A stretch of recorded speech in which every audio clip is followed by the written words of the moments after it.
إن الحمد لله نحمده ونستعينه ونستغفره ونؤمن به ونتوكل عليه ونعوذ بالله من شرور أنفسنا ومن سيئات أعمالنا من يهده الله فلا مضل له ومن يضلله فلا هادي له وأشهد أن لا إله إلا الله وحده لا شريك له وأشهد أن محمدًا عبده ورسوله أرسله بالحق بشيرا ونذيرا أما بعد فإن خير الحديث كتاب الله وخير الهدي هدي محمد صلى الله عليه وسلم وشر الأمور محدثاتها وكل محدثة بدعة وكل بدعة ضلالة وكل ضلالة في النار. أعوذ بالله السميع العليم من الشيطان الرجيم من همزه ونفخه ونفثه. بسم الله الرحمن الرحيم. يا أيها الناس اتقوا ربكم الذي خلقكم من نفس واحدة وخلق منها زوجها وبث منهما رجالا كثيرا ونساء واتقوا الله الذي تساءلون به والأرحام إن الله كان عليكم رقيبا. يا أيها الذين آمنوا اتقوا الله حق تقاته ولا تموتن إلا وأنتم مسلمون. يا أيها الذين آمنوا اتقوا الله وقولوا قولا سديدا يصلح لكم أعمالكم ويغفر لكم ذنوبكم ومن يطع الله ورسوله فقد فاز فوزا عظيما. قال الله تبارك وتعالى قاف القرآن المجيد بل عجبوا أن جاءهم منذر منهم فقال الكافرون هذا شيء عجيب أإذا متنا وكنا ترابا ذلك رجع بعيد قد علمنا ما تنقص الأرض منهم وعندنا كتاب حفيظ بل كذبوا بالحق لما جاءهم فهم في أمر مريج.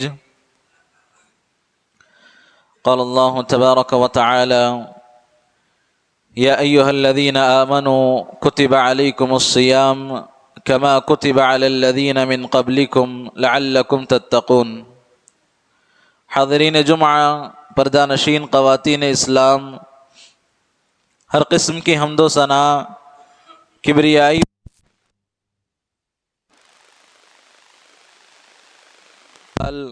اس اللہ وحدہ لا شریک کے لیے لائق اور زیبا ہے، جو ہم تمام لوگوں کو پیدا کرنے والا اور اس پوری کائنات کا مختار کل ہے۔ حمد و ثنا کے بعد درود و سلام ہو میرے اور آپ کے آخری نبی جناب محمد رسول اللہ صلی اللہ علیہ وسلم پر۔ اللہم صلی علی محمد وعلی آل محمد کما صلیت علی ابراہیم وعلی آل ابراہیم انک حمید مجید۔ اللہم بارک علی محمد وعلی آل محمد کما بارکت علی ابراہیم وعلی آل ابراہیم انک حمید مجید۔ محترم حاضرین، خطبہ مسنونہ کے بعد سورہ بقرہ کی ایک آیت کریمہ آپ کے سامنے تلاوت کی گئی۔ اس آیت کریمہ کے اندر اللہ تبارک و تعالیٰ نے ارشاد فرمایا یا ایھا الذین آمنوا کتب علیکم الصیام کما کتب علی الذین من قبلکم لعلکم تتقون۔ اللہ تبارک و تعالیٰ نے فرمایا اے ایمان والوں، تم پر روزے فرض کیے گئے ہیں جس طرح پچھلے لوگوں پر اللہ تبارک و تعالیٰ نے روزے فرض کیے تھے، اور اس کا مقصد بھی اللہ تبارک و تعالیٰ نے واضح کیا لعلکم تتقون، تاکہ تم لوگ متقی بن جاؤ، اللہ تبارک و تعالیٰ سے ڈرنے والے بن جاؤ، اللہ کا تقوی اختیار کرنے والے بن جاؤ۔ محترم حاضرین، اسی آیت کریمہ کی مناسبت سے آج کے خطبے کا موضوع رمضان المبارک کے فضائل انشاءاللہ آپ کے سامنے پیش کیے جائیں گے۔ محترم حاضرین، اس آیت کریمہ کے اندر آپ غور کریں، اللہ تبارک و تعالیٰ نے ایمان والوں سے مخاطب کیا، یعنی جو ایمان لائے اور اس کے بعد رمضان المبارک کے روزے رکھے، ایسے لوگوں کے اللہ تبارک و تعالیٰ روزوں کو قبول فرمائے گا۔ یعنی جو آدمی اللہ تبارک و تعالیٰ پر ایمان نہیں رکھتا، اللہ تبارک و تعالیٰ کی وحدانیت کا اقرار نہیں کرتا، عقیدہ توحید کو نہیں اپناتا، اللہ تبارک و تعالیٰ ایسے لوگوں کے روزوں کو قبول نہیں فرماتا، بلکہ روزوں کی قبولیت کے لیے ضروری ہے کہ وہ آدمی مومن ہو، تبھی جا کر اللہ تبارک و تعالیٰ روزوں کو قبول فرماتا ہے۔ اسی طرح اللہ تبارک و تعالیٰ نے اس آیت کریمہ کے اندر بتلایا، جس طرح پچھلے لوگوں پر بھی اللہ تبارک و تعالیٰ نے روزے فرض کیے، اس کا مطلب یہ نہیں کہ اللہ تبارک و تعالیٰ نے یہ مشقت، یہ تکلیف، روزوں کی پریشانی صرف امت مسلمہ کے اندر رکھی ہے، اس لیے کہ آپ جانتے ہیں جب تک عبادت میں مشقت نہ ہو تو وہ لذت حاصل نہیں ہوتی۔ تو روزے کے اندر مشقت ہے، تبھی جا کر اللہ تبارک و تعالیٰ کی جو عبادت کی لذت حاصل ہوتی ہے۔ تو یہ لذت اللہ تبارک و تعالیٰ نے پچھلے لوگوں کے لیے بھی رکھی تھی، اور امت مسلمہ کے اندر بھی اللہ تبارک و تعالیٰ نے اس چیز کو رکھا ہے۔ محترم حاضرین، اس کا مقصد بھی اللہ تبارک و تعالیٰ نے واضح کیا، کیا بتایا؟ لعلکم تتقون، تاکہ تم لوگ اللہ تبارک و تعالیٰ کا تقوی اختیار کرو۔ محترم حاضرین، آپ جانتے ہیں کہ روزے کے اندر آدمی اپنے آپ کو کھانے سے روک کر رکھتا ہے، پینے سے روک کر رکھتا ہے، اور اسی طرح اپنی خواہشات سے روک کر رکھتا ہے، اور بیوی سے جمع کرنے سے بھی اپنے آپ کو بچا کر رکھتا ہے، جو کہ اللہ تبارک و تعالیٰ نے وقتی طور پر آدمی کے لیے حرام رکھا ہے۔ لیکن جو چیزیں اللہ تبارک و تعالیٰ نے ساری زندگی حرام کیے ہیں، اس کے لیے یہ تربیت کا موقع ہے۔ روزہ آپ کو یہ تربیت دیتا ہے کہ جس طرح آپ لوگ اللہ تبارک و تعالیٰ کے خاطر دن کے اندر وقتی طور پر اپنے آپ کو کھانے سے، پینے سے اور جمع کرنے سے اپنے آپ کو بچاتے ہیں، تو یہ روزہ آپ کو سکھاتا ہے کہ پوری زندگی آپ یہ سمجھیں کہ جس طرح روزے کی حالت بھی اللہ تبارک و تعالیٰ آپ کی نگرانی کرتا ہے، تو پوری زندگی اللہ تبارک و تعالیٰ کے آپ جو ہے نگرانی میں زندگی گزار رہے ہیں۔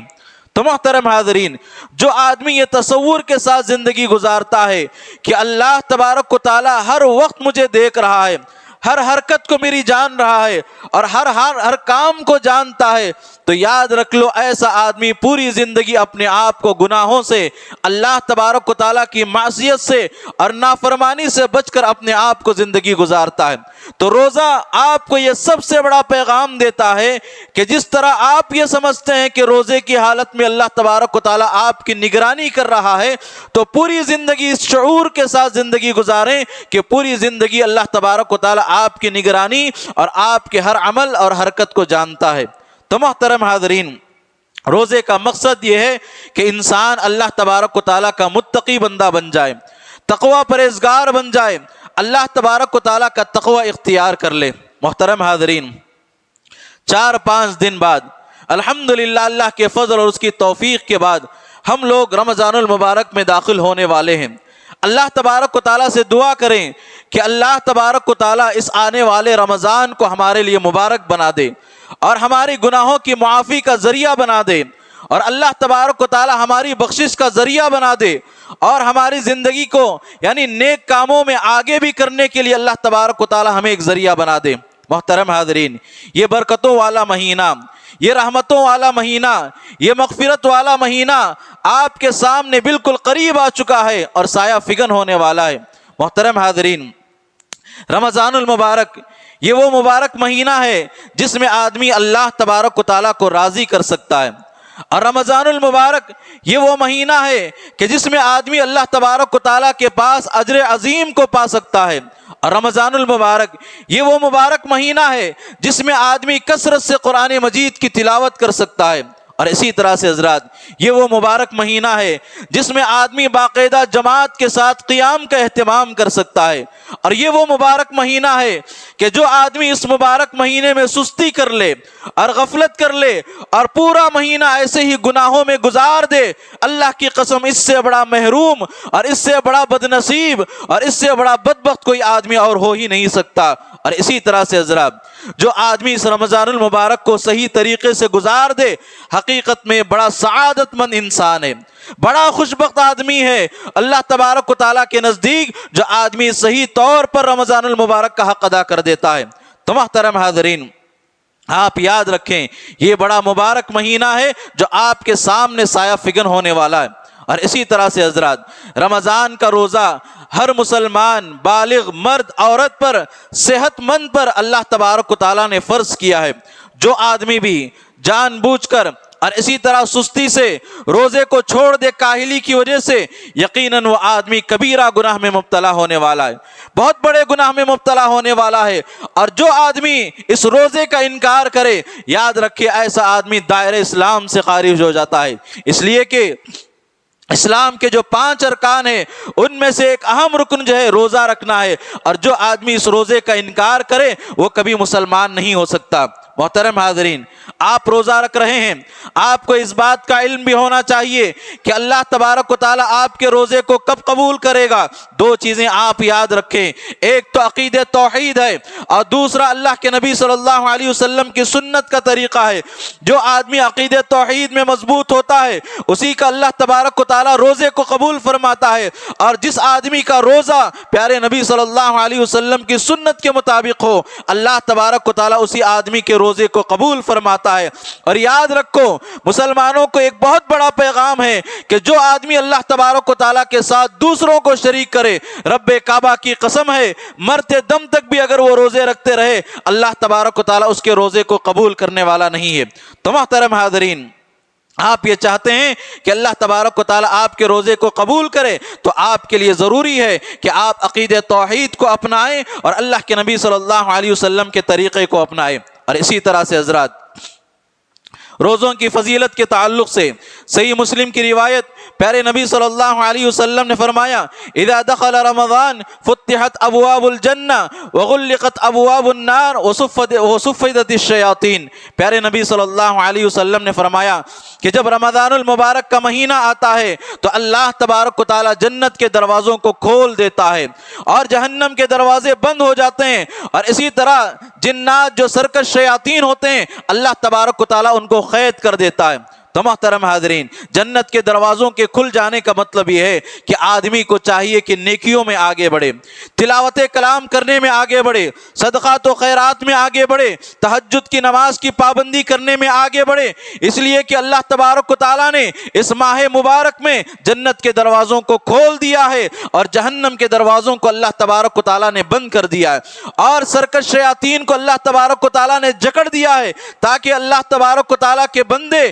اس ماہ مبارک میں آسانی کے ساتھ اللہ تبارک و تعالیٰ کی عبادت کرے۔ تو محترم حاضرین، اس سے بڑا بہترین موقع اور کیا ہو سکتا ہے مسلمانوں کے لیے؟ اللہ تبارک و تعالیٰ نے اس ماہ مبارک کے اندر جنت کے دروازوں کو کھول دیا ہے۔ اور اسی طرح سے حضرات رمضان المبارک یہ وہ ماہ مبارک ہے کہ جو آدمی جو روزہ رکھتا ہے یہ آدمی کے لیے جہنم سے بچنے کے لیے ڈھال ہے۔ پیارے نبی صلی اللہ علیہ وسلم نے فرمایا، الصیام جنتن الصیام جنتن کجنت احدکم من القتال۔ اللہ کے نبی صلی اللہ علیہ وسلم نے فرمایا کہ روزہ جہنم سے بچنے کے لیے ڈھال ہے۔ جس طرح آپ جانتے ہیں کہ ایک آدمی جنگ کی حالت میں اپنے آپ کو زخمی ہونے سے بچانے کے لیے جس طرح ڈھال کا استعمال کرتا ہے اور زخم سے اپنے آپ کو بچا لیتا ہے، بالکل اسی طرح جو آدمی روزہ رکھتا ہے اپنے آپ کو نار جہنم سے بچا لیتا ہے۔ تو محترم حاضرین، روزوں کا کثرت سے اہتمام کرنا چاہیے۔ یہ تو فرض روزے کی بات ہے، لیکن نفل روزے کے تعلق سے پیارے نبی صلی اللہ علیہ وسلم نے فرمایا، من صام یوما فی سبیل اللہ بعد اللہ وجہہ عن النار 70 خریفا۔ اللہ کے نبی صلی اللہ علیہ وسلم نے فرمایا کہ جو آدمی اللہ تبارک و تعالیٰ کے راستے میں ایک روزہ رکھتا ہے، صرف ایک روزہ رکھتا ہے، اللہ کے نبی صلی اللہ علیہ وسلم نے فرمایا کہ اللہ تبارک و تعالیٰ اس کے چہرے کو جہنم سے 700 میل کی مسافت، 70 سال کی مسافت کی دور کر دیتا ہے۔ 70 سال کی مسافت سے اللہ تبارک و تعالیٰ اس کے نارے جہنم سے اس کے چہرے کو دور کر دیتا ہے۔ تو محترم حاضرین، کتنی بڑی فضیلت ہے کہ ایک آدمی روزہ رکھنے کے بعد اپنے آپ کو نارے جہنم سے بچا لیتا ہے۔ اور اسی طرح سے حضرات، روزہ یہ وہ مبارک عمل ہے، اللہ تبارک و تعالیٰ کے نزدیک اتنا پسندیدہ ہے۔ اللہ کے نبی صلی اللہ علیہ وسلم نے فرمایا کہ قیامت کے دن یہ روزہ اس آدمی کے حق میں سفارش کرے گا۔ ہر آدمی چاہتا ہے کہ قیامت کے دن کوئی نہ کوئی سفارش کرے اور اللہ تبارک و تعالیٰ انسان کو نارے جہنم سے بچا لے۔ روزہ یہ ایسا مبارک عمل ہے۔ اللہ کے نبی صلی اللہ علیہ وسلم فرماتے ہیں، الصیام والقرآن یشفعان للعبد یوم القیامہ یقول الصیام ربی انی منعتہ الطعام والشہوات بالنہار فشفعنی فی۔ اللہ کے نبی صلی اللہ علیہ وسلم نے فرمایا کہ قیامت کے دن اللہ تبارک و تعالیٰ کے نزدیک روزہ بھی اللہ تبارک و تعالیٰ کے نزدیک سفارش کرتا ہے، اور قرآن مجید بھی اللہ تبارک و تعالیٰ کے نزدیک سفارش کرتا ہے۔ اللہ کے نبی صلی اللہ علیہ وسلم نے فرمایا کہ روزہ قیامت کے دن اللہ تبارک و تعالیٰ کے سامنے کہے گا کہ اے میرے رب، دن کے اندر یہ کھانے کو چھوڑا اور اپنے شہوات کو چھوڑا، اے اللہ تیرے خاطر۔ اللہ تبارک و تعالیٰ روزے کی سفارش کو قبول کرے گا، اور سفارش کرنے کے بعد اس آدمی کے حق میں سفارش قبول کی جائے گی۔ تو محترم حاضرین، بتانے کا مقصد یہ ہے کہ اللہ تبارک و تعالیٰ قیامت کے دن روزے کی سفارش کرتا ہے۔ کون انسان جو خالص اللہ تبارک و تعالیٰ کی یہ روزہ رکھتا ہے، دکھاوے سے ہٹ کر، ریاکاری سے ہٹ کر، شہرت سے ہٹ کر، خالص اللہ رب العالمین کو خوش کرنے کے لیے، اللہ رب العالمین کو راضی کرنے کے لیے، اس لیے نہیں کہ لوگ مجھے کہیں کہ میں روزے دار ہوں، میں پابندی کے ساتھ روزہ رکھتا ہوں اور مجھے روزہ رکھنے کی استطاعت اور طاقت ہے، لوگ میری تعریف کریں۔ بالکل ایسا نہیں، بلکہ خالص اللہ تبارک و تعالیٰ کو راضی کرنے کے لیے جو آدمی روزہ رکھتا ہے، اللہ تبارک و تعالیٰ جو ہے اس کے روزے کو قبول فرماتا ہے۔ اور اسی طرح سے حضرات، روزے دار کی فضیلت کے تعلق سے پیارے نبی صلی اللہ علیہ وسلم نے فرمایا، والذی نفس محمد بیدی لخلوف فم الصائم اطیب عند اللہ من ریح المسک۔ اللہ کے نبی صلی اللہ علیہ وسلم نے فرمایا،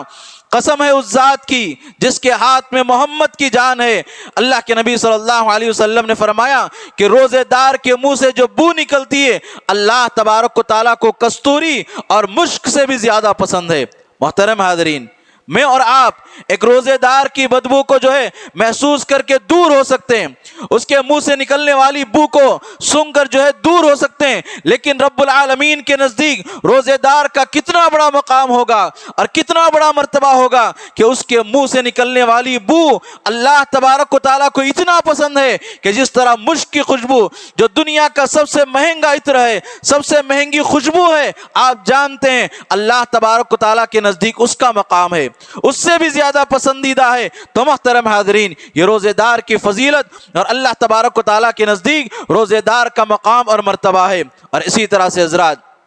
آپ غور کریں، اللہ تبارک و تعالیٰ نے بہت سارے چیزوں کا اللہ تبارک و تعالیٰ نے اجر و ثواب بتا دیا کہ نماز پڑھنے کا اتنا اجر ہے، حج کرنے کا اتنا اجر ہے، عمرہ کرنے کا اتنا اجر ہے، یتیم کی کفالت کرنے کا اتنا اجر ہے، فلاں فلاں اعمال کا اتنا اجر ہے۔ اللہ تبارک و تعالیٰ نے ان تمام چیزوں کو واضح کر دیا، لیکن روزہ ایک ایسا عمل ہے کہ اللہ تبارک و تعالیٰ نے اس کے اجر و ثواب کو واضح نہیں کیا، بلکہ اللہ تبارک و تعالیٰ نے کیا کہا، فَإِنَّهُ لِي وَأَنَا أَجْزِي بِهِ، میرا بندہ میرے لیے روزہ رکھتا ہے اور اس کا اجر و ثواب میں ہی دینے والا ہوں۔ محترم حاضرین، روزے کا اجر و ثواب یہ اللہ تبارک و تعالیٰ اور بندے کے درمیان ایک راز کی حیثیت ہے۔ کتنا بڑا اجر و ثواب ہوگا کہ اللہ تبارک و تعالیٰ نے بہت سارے نیک اعمال کا اللہ تعالیٰ نے اجر و ثواب بتلا دیا، لیکن روزے کے تعلق سے کہا کہ بندہ خالص میرے لیے روزہ رکھتا ہے، اس کے اندر ریاکاری کم ہوتی ہے، دکھاوا کم ہوتا ہے، شہرت کم ہوتی ہے،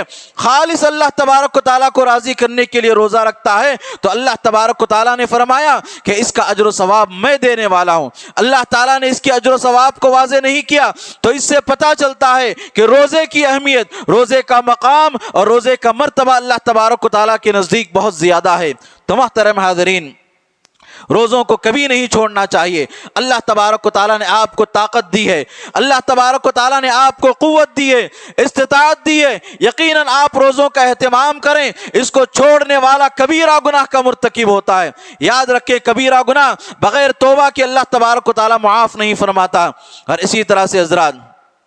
جو آدمی رمضان المبارک میں روزے رکھتا ہے، اس کے تعلق سے واضح الفاظ میں پیارے نبی صلی اللہ علیہ وسلم نے فرمایا، من صام رمضان ایمانا واحتسابا غفر له ما تقدم من ذنبه۔ پیارے نبی صلی اللہ علیہ وسلم نے فرمایا کہ جو آدمی رمضان المبارک کے روزے رکھتا ہے ایمان کے ساتھ اور ثواب کی نیت سے کہ اللہ تبارک و تعالیٰ میرے اس روزے رکھنے پر اجر و ثواب عطا فرمائے گا، تو پیارے نبی صلی اللہ علیہ وسلم نے فرمایا کہ اللہ تبارک و تعالیٰ اس کے پچھلے گناہوں کو معاف فرما دیتے ہیں۔ محترم حاضرین، یہاں یہ نہیں کہا گیا اتنے اور اتنے، بلکہ اللہ تبارک و تعالیٰ نے کہا کہ پچھلے اس کے گناہوں کو معاف کر دیا جاتا ہے۔ تو محترم حاضرین، اللہ تبارک و تعالیٰ جو ہے گناہوں کی معافی کا بہترین ذریعہ ہے۔ اگر آپ گنہگار ہیں اور ہم سب گنہگار ہیں، ہمیں چاہیے کہ روزوں کا اہتمام کریں، اللہ تبارک و تعالیٰ اس کے ذریعے سے گناہوں کو معاف فرماتا ہے۔ اور اسی طرح سے حضرات،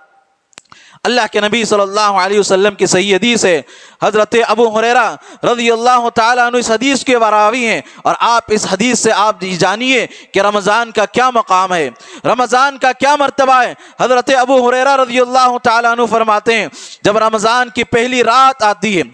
جب رمضان کی پہلی رات آتی ہے تو اللہ تبارک و تعالیٰ سرکش شیاطین اور جنات کو قید کر دیتا ہے، جکڑ دیتا ہے، اور اس کے بعد جہنم کے سارے دروازے بند کر دیے جاتے ہیں، کوئی دروازہ کھلا نہیں رہتا۔ اور اسی طرح سے جنت کے سارے دروازے کھول دیے جاتے ہیں، جنت کا کوئی دروازہ بند نہیں رہتا۔ اور اس کے بعد ایک ندا دینے والا فرشتہ، ایک آواز دینے والا فرشتہ پکار کر کہتا ہے، یا باغی الخیر اقبل، اے نیکیوں میں آگے بڑھنے والے آگے بڑھ، اس لیے کہ رمضان المبارک کا بابرکت مہینہ آ چکا ہے۔ محترم حاضرین، نیکیوں کو کثرت سے کرنے کا مہینہ،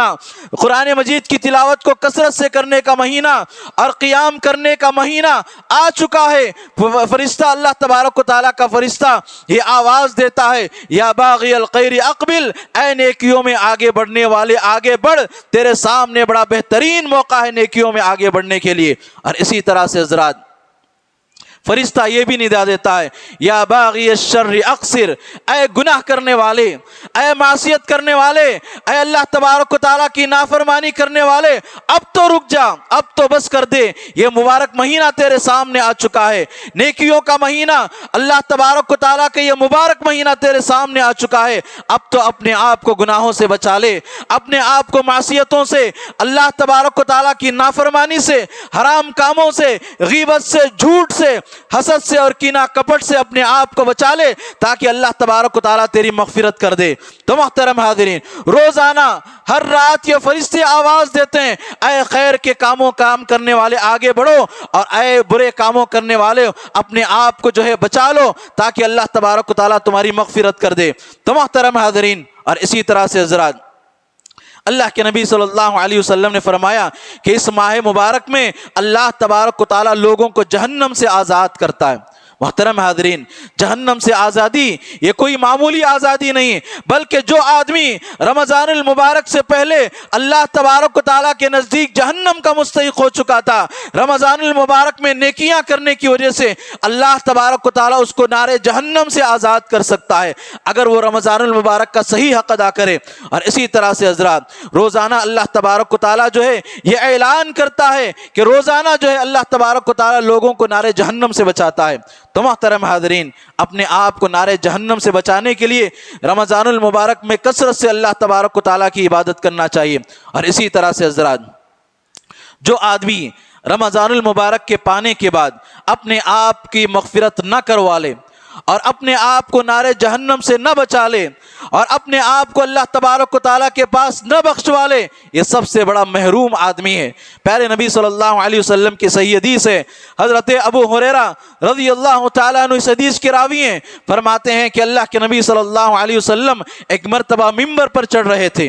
اللہ کے نبی ممبر پر چڑھ رہے ہیں۔ حضرت ابو ہریرہ رضی اللہ تعالیٰ عنہ فرماتے ہیں کہ اللہ کے نبی صلی اللہ علیہ وسلم جیسے ہی ممبر پر چڑھے تو 3 مرتبہ اللہ کے نبی صلی اللہ علیہ وسلم نے آمین کہا۔ صحابہ کو تعجب ہوا، اللہ کے نبی کا یہ معمول نہیں تھا۔ صحابہ اکرام نے اللہ کے نبی صلی اللہ علیہ وسلم سے پوچھا کہ اللہ کے نبی کیا بات ہے، آپ کا یہ معمول نہیں ہے کہ آپ ممبر پر چڑھتے ہوئے آمین کہتے ہیں۔ اللہ کے نبی صلی اللہ علیہ وسلم نے کہا کہ میں جب ممبر پر چڑھ رہا تھا، جبرائیل امین میرے پاس تشریف لائے اور آ کر جبرائیل نے بد دعا دی اس آدمی کے لیے جو رمضان المبارک کا مہینہ پاتا ہے اور رمضان المبارک کا مہینہ پانے کے بعد اپنے آپ کی مغفرت نہیں کروا لیتا۔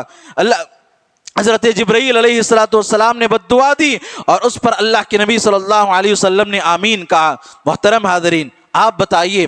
جبرائیل امین کون ہے؟ یہ جو ہے فرشتوں کے سردار حضرت جبرائیل علیہ السلام، یہ فرشتوں کے سردار اور بد دعا دے رہے ہیں اور انبیاء علیہ السلام کے سردار آمین کر رہے ہیں۔ آپ ذرا بتائیے کیا یہ بد دعا قبول نہیں ہوگی؟ ضرور بھی ضرور قبول ہوگی۔ تو محترم حاضرین، جو آدمی جو ہے اپنے آپ کو نہیں بخشوا لیتا رمضان المبارک کے مہینے میں، وہ بڑا ذلیل آدمی ہے، بڑا بدبخت آدمی ہے، اور اللہ تبارک و تعالیٰ کی لعنتیں اس آدمی پر ہیں اور وہ جہنم کا مستحق ٹھہرتا ہے۔ جو آدمی رمضان کے مہینے کو پانے کے بعد بھی اس کے اندر صحیح طور سے عبادت نہیں کرتا اور روزے نہیں رکھتا اور اپنے آپ کو نار جہنم سے نہیں بچا لیتا، یہ بڑا بدبخت آدمی ہے۔ تو محترم حاضرین، رمضان المبارک یہ بڑا مبارک مہینہ ہے، آدمی کو چاہیے کہ اس ماہ مبارک میں اپنے آپ کو جہنم سے بچانے کی کوشش کرے۔ اور اسی طرح سے حضرات،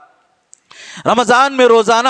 دن اور رات میں اللہ تبارک و تعالیٰ بندوں کو جہنم سے آزاد کرتا ہے۔ اللہ کے نبی صلی اللہ علیہ وسلم کی صحیح روایت، اللہ کے نبی صلی اللہ علیہ وسلم نے فرمایا ان للہ تبارک و تعالی اتقاء فی کل یوم ولیلہ یعنی فی رمضان وان لکل مسلم فی کل یوم دعوت مستجابہ۔ اللہ کے نبی صلی اللہ علیہ وسلم فرماتے ہیں، صحیح ترغیب کی روایت ہے اور امام البانی رحمۃ اللہ علیہ نے اس روایت کو ذکر کیا، فرماتے ہیں کہ اللہ کے نبی صلی اللہ علیہ وسلم نے فرمایا کہ اللہ تبارک و تعالی روزانہ جہنم سے بندوں کو آزاد کرتا ہے۔ رمضان المبارک میں روزانہ راتوں کو اور دنوں کو اللہ تبارک و تعالی جہنم سے آزاد کرتا ہے، اور اس کے بعد اللہ کے نبی صلی اللہ علیہ وسلم نے فرمایا کہ روزانہ بندوں کی ایک دعا کو ضرور قبول فرماتا ہے، ایک دعا کو ضرور قبول فرماتا ہے۔ تو محترم حاضرین، اس ماہ مبارک میں کثرت سے دعاؤں کا بھی اہتمام کرنا چاہیے۔ اور اسی طرح سے حضرات، جو آدمی روزے کی حالت میں اس دنیا سے چلا جائے، روزے کی حالت میں انتقال کر جائے، روزے کی شدت کو برداشت کرتے ہوئے فوت کر جائے، پیارے نبی صلی اللہ علیہ وسلم نے اس کے تعلق سے فرمایا، حضرت حذیفہ بن یمان رضی اللہ تعالیٰ عنہ اس حدیث کے راوی ہیں، فرماتے ہیں من قال لا الہ الا اللہ ابتغاء وجہ اللہ ختم لہ بہا دخل الجنہ۔ اللہ کے نبی نے فرمایا جس کا آخری کلمہ اللہ تبارک و تعالیٰ کے لیے خالص لا الہ الا اللہ پڑھے وہ جنت میں داخل ہوگا۔ اور اس کے بعد فرماتے ہیں ومن صام یوما ابتغاء وجہ اللہ ختم لہ بہا دخل الجنہ۔ اللہ کے نبی صلی اللہ علیہ وسلم نے فرمایا کہ جو ہے آدمی اللہ کے لیے ایک روزہ رکھتا ہے اور روزہ خالص اللہ تبارک و تعالیٰ کے لیے رکھتا ہے اور اسی حالت میں اس کا انتقال ہو جاتا ہے، اللہ کے نبی صلی اللہ علیہ وسلم نے فرمایا دخل الجنہ، وہ آدمی جنت میں داخل ہوگا۔ محترم حاضرین، اس سے بڑی فضیلت کیا چاہیے؟ اس سے بڑی فضیلت کیا چاہیے؟ قیامت کے دن اس سے بڑی کامیابی کوئی اور ہو ہی نہیں سکتی کہ آدمی جنت میں داخل ہو جائے اور نارے جہنم سے اللہ تبارک و تعالیٰ اس کو بچا لے۔ تو محترم حاضرین، کثرت سے روزوں کا اہتمام کرنا چاہیے اور خصوصاً ماہ مبارک کے مکمل روزوں کا اہتمام کرنا چاہیے۔ اور اسی طرح سے حضرات، جو آدمی رمضان آنے کے بعد بھی اپنے آپ کو جھوٹ سے نہیں بچاتا، گالی دینے سے نہیں بچاتا، لوگوں کی غیبت سے اپنے آپ کو نہیں بچاتا، کینے سے، حسد سے، بغض سے اور اسی طرح گناہوں سے، اللہ تبارک و تعالیٰ کی معصیتوں سے اپنے آپ کو نہیں بچاتا، جس طرح سال بھر کے مہینے میں وہ اللہ تبارک و تعالیٰ کی معصیت کر رہا تھا، گناہ کر رہا تھا، اور رمضان کے مبارک کی روزے کی حالت میں بھی وہی اس کی حالت ہے، تو پیارے نبی صلی اللہ علیہ وسلم فرماتے ہیں من لم يدع قول الزور والعمل به فليس لله حاجة ان يدع طعامه وشرابه۔ اللہ کے نبی صلی اللہ علیہ وسلم فرماتے ہیں کہ جو آدمی روزے کی حالت میں جھوٹ کو نہ چھوڑے اور اسی طرح بدگوئی کو نہ چھوڑے، ایسے آدمی کے کھانا اور پینا چھوڑنے کی اللہ تبارک و تعالیٰ کو کوئی ضرورت نہیں، ایسے آدمی کے روزہ رکھنے کی اللہ تبارک و تعالیٰ کو کوئی ضرورت نہیں، اس لیے کہ یہ روزہ تمہیں پیغام دیتا ہے کہ تم اللہ تبارک و تعالیٰ سے ڈرو۔ روزے کا مقصد اللہ تبارک و تعالیٰ کا ڈر، گناہوں سے بچنا اللہ تبارک و تعالیٰ کی نافرمانی سے بچنا ہے، لیکن آدمی روزے کی حالت میں بھی اللہ تبارک و تعالیٰ کی معصیت اور نافرمانی اور اسی طرح گناہ کرتا رہے تو ایسے روزے کی اللہ تبارک و تعالیٰ کو کوئی ضرورت نہیں ہے۔ تو محترم حاضرین، انسان کو چاہیے کہ روزے کی حالت میں اپنے آپ کو اللہ تبارک و تعالیٰ کی معصیت سے بچائے۔ اور اسی طرح سے حضرات، خصوصاً رمضان المبارک کے مہینے میں دعاؤں کا کثرت سے اہتمام کرنا چاہیے۔ اللہ کے نبی صلی اللہ علیہ وسلم نے فرمایا کہ 3 لوگ ایسے ہیں کہ جن کی دعا اللہ تبارک و تعالیٰ رد نہیں کرتا، ان میں سے ایک آدمی وہ بھی ہے جو روزے دار ہوتا ہے۔ روزے دار کی اللہ تبارک و تعالیٰ دعا کو رد نہیں کرتا، اسی لیے اللہ تبارک و تعالیٰ سے جو مانگنا چاہیں آپ روزے کی حالت میں مانگیں، یقیناً اللہ تبارک و تعالیٰ آپ کی دعاؤں کو قبول کرنے والا ہے۔ اور اسی طرح سے حضرات، رمضان المبارک کے مہینے کے اندر اسلاف جو اپنی نیکیوں کو چھپایا کرتے تھے، جو قرآن مجید کی تلاوت کرتے اور اسی طرح جو تہجد کا اہتمام کرتے اور اللہ کے تبارک و تعالیٰ کے راستے میں جو صدقہ و خیرات کرتے تو لوگوں کی نظروں سے چھپ چھپا کر کیا کرتے تھے۔ ان کا یہ عمل صرف ان کو معلوم ہوتا اور رب العالمین کو معلوم ہوتا، اور اس کے علاوہ کسی اور کو نہیں معلوم ہوا کرتا تھا۔ تو محترم حاضرین، اسلاف کا یہ طریقہ تھا۔ اور اسی طرح سے حضرات، خصوصاً جو غریب ہوتے ہیں، جو مزدور ہوتے ہیں، جو رمضان المبارک کے روزوں کی حالت میں جو ہے وہ کثرت سے جو ہے کام نہیں کر سکتے، محنت مزدوری نہیں کر سکتے، ایسے لوگوں کے لیے انتظام کرنا چاہیے۔ ایسے لوگوں کا انتظام کیا جائے اور انتظام کرنے کے بعد ہم ان کو کہیں کہ تمہیں رمضان میں کام کرنے کی ضرورت نہیں، محنت و مشقت کرنے کی ضرورت نہیں، اس لیے کہ بہت سارے مزدور ایسے ہوتے ہیں جو اگر مزدوری کرتے ہیں تو وہ روزہ نہیں رکھ سکتے۔ ایسے لوگوں کے لیے انتظام کرنا چاہیے تاکہ وہ رمضان المبارک میں آسانی کے ساتھ مکمل روزوں کا اہتمام کر سکے۔ حماد بن ابی سلیمان رحمۃ اللہ علیہ رمضان المبارک میں 50 لوگوں کے افطار کا اہتمام کیا کرتے اور عید کے لیے ان کے کپڑوں کا انتظام کرتے اور اسی طرح 100 درہم ان کو عطا کرتے تاکہ یہ بیچارے محتاجی کی وجہ سے رمضان المبارک میں روزے نہ چھوڑیں اور مکمل روزوں کا اہتمام کر سکیں۔ محنت و مزدوری کو چھوڑ کر ان پیسوں کو لے کر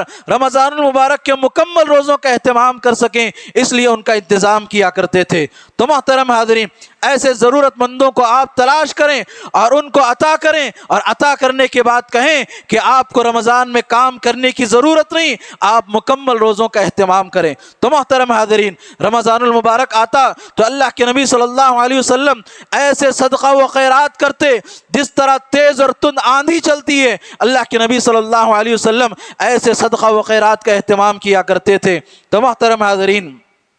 یہ رمضان المبارک کے چند فضائل تھے جو میں نے آپ کے سامنے قرآن اور حدیث کی روشنی میں پیش کیے۔ اللہ تبارک و تعالیٰ سے دعا ہے کہ اللہ تبارک و تعالیٰ اس ماہ مبارک کا صحیح فائدہ اٹھانے کی ہمیں توفیق عطا فرمائے، اور جب تک ہمیں زندہ رکھے، ایمان کی حالت میں زندہ رکھے، اور جب بھی ہمارا خاتمہ ہو تو خاتمہ بالخیر ہو۔ اقول قولی هذا واستغفر الله لي ولكم ولسائر المسلمين من كل ذنب فاستغفروه انه هو الغفور الرحيم، واخر دعوانا ان الحمد لله رب العالمين۔